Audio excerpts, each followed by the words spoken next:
Assalamualaikum warahmatullahi wabarakatuh. Perkenalkan, nama saya Rizky Surya Permana dengan NIM 220509741118. Di sini saya akan mensimulasikan siswa paket tracer tentang routing dinamis. Sebelumnya saya sudah membuat skema jaringan seperti berikut ini. Sama dengan materi sebelumnya tentang routing statis menggunakan IP-IP yang sama, hanya saja kita merubah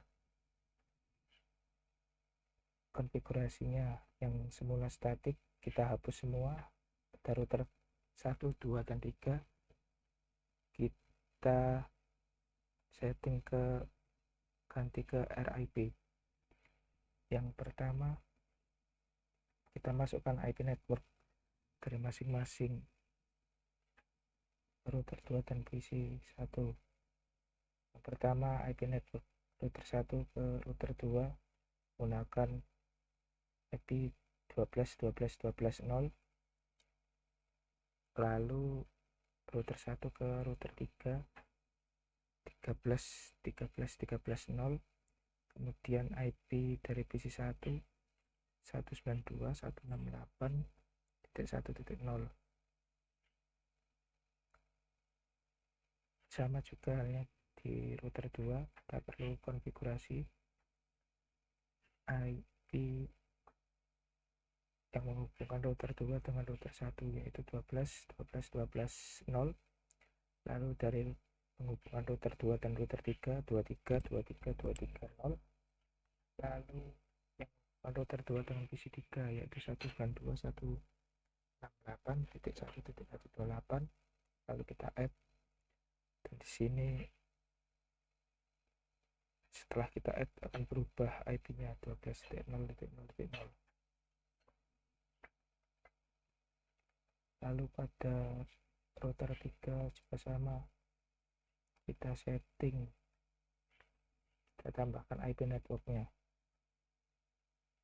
IP network yang menghubungkan router 3 dengan router 1 yaitu 13.13.13.0. Kemudian yang menghubungkan dengan router 2 23.23.23.0. Kemudian yang menghubungkan server dengan IP 33.33.33.0. hubungan server 2 43.43.43.0. Lalu kita masuk ke CLI. Dalam CLI kita masukkan perintah no auto summary, kemudian version 2. Perintah yang kita masukkan ini berfungsi untuk mengganti RIP yang semula default menjadi RIP routing v2. Lalu kita masuk ke menu setting, kita save konfigurasi tersebut. Sama kita lakukan juga di router 1, router 2. Langkah selanjutnya yaitu kita merestart dan meload seluruh konfigurasi device dengan menekan icon power cycle device.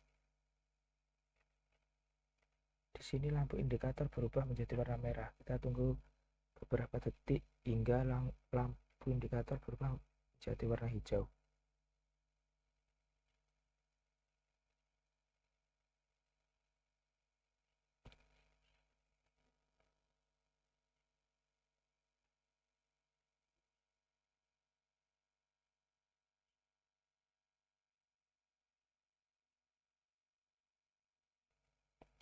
Lalu langkah selanjutnya yaitu kita mengecek apakah IP yang kita tambahkan tadi sudah terdaftar di router. Kita masukkan perintah show IP route. Di sini dapat kita lihat IP yang kita tambahkan tadi sudah tertambahkan.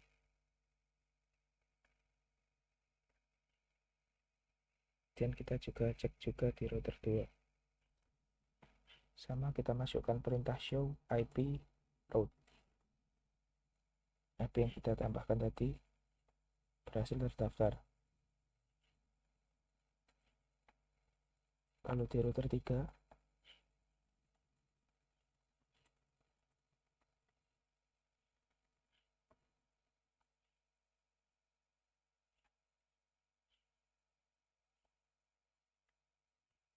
IP yang kita tambahkan di router 3 tadi sudah berhasil terdaftar. Lalu kita coba kirimkan paket. Kita masuk ke mode simulasi. Kita edit filter terlebih dahulu sehingga yang tercentang hanya protokol ICMP.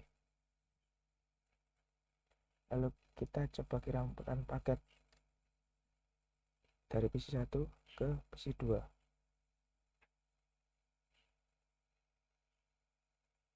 Kita coba ulangi sekali lagi.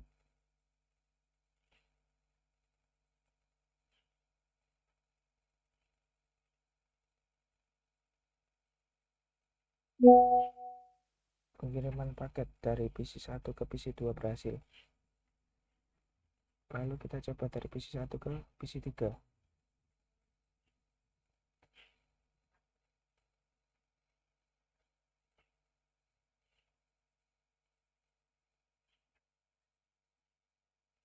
Kita coba ulangi lagi.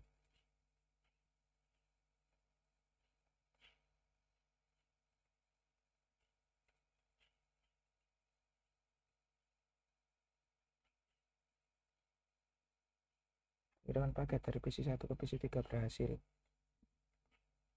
Lalu kita coba PC1 ke server 1.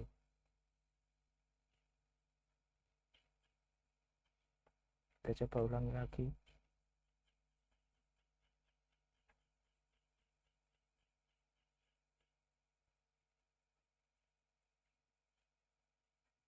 Pengiriman dari PC1 ke server 1 berhasil. Lalu PC1 ke server 2.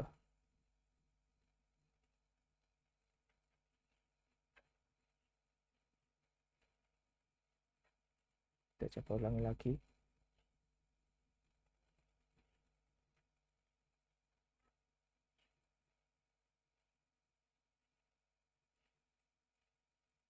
Pengiriman paket dari PC1 ke server 2 berhasil.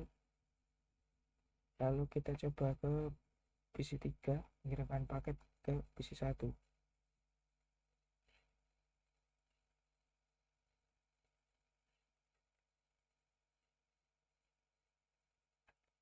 Pengiriman paket dari PC3 ke PC1 tadi berhasil.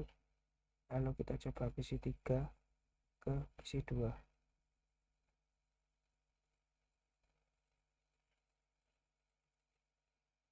Pengiriman paket dari PC3 ke PC2 berhasil. Lalu PC3 ke server 1.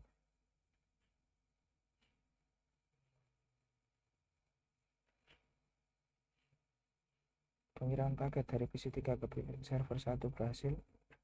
Lalu PC3 ke server 2.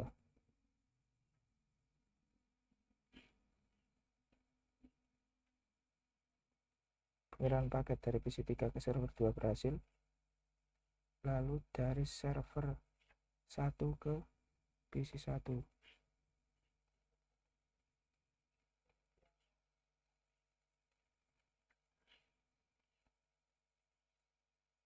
Pengiriman paket dari server 1 ke PC1 berhasil. Lalu dari server 1 ke PC2.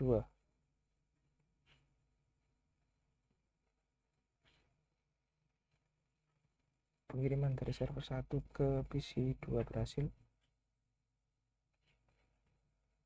Lalu kita coba ke PC3.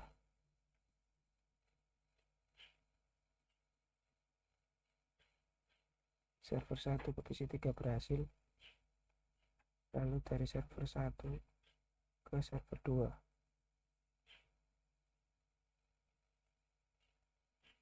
Dan berhasil. Lalu kita tracing. Kita coba tracing ke PC3.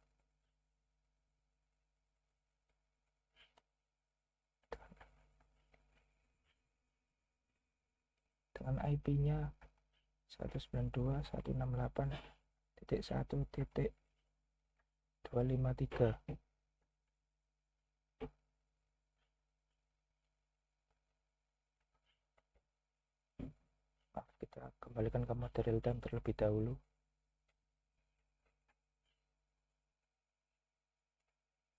Kita tracing dengan memasukkan perintah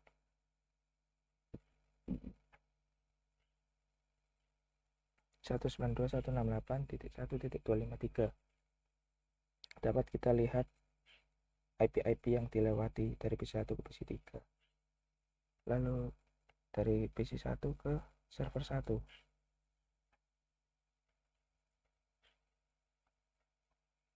Dapat kita lihat IP dari PC1 ke server 1,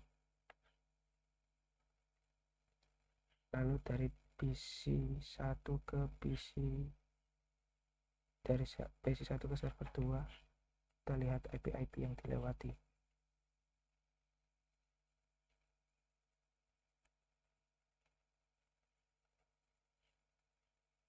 IP-IP yang dilewati dapat dilihat dalam CLI berikut ini. Selanjutnya, kita mensimulasikan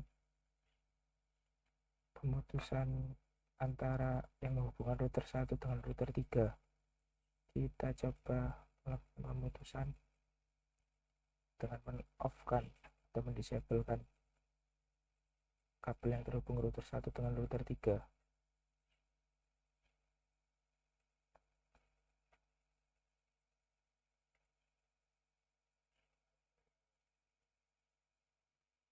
Yang kita tunggu beberapa detik.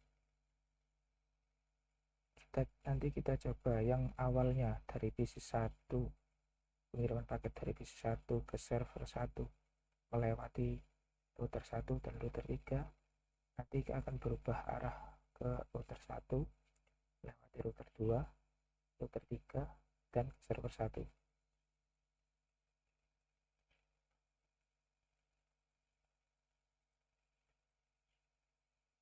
Setelah kita tunggu beberapa detik, kita coba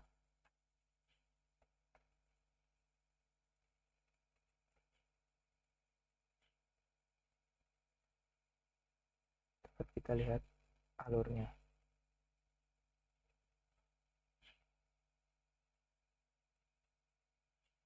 Pengiriman dari PC1 ke server 1 berhasil. Sekian simulasi praktikum dari saya. Wassalamualaikum warahmatullahi wabarakatuh.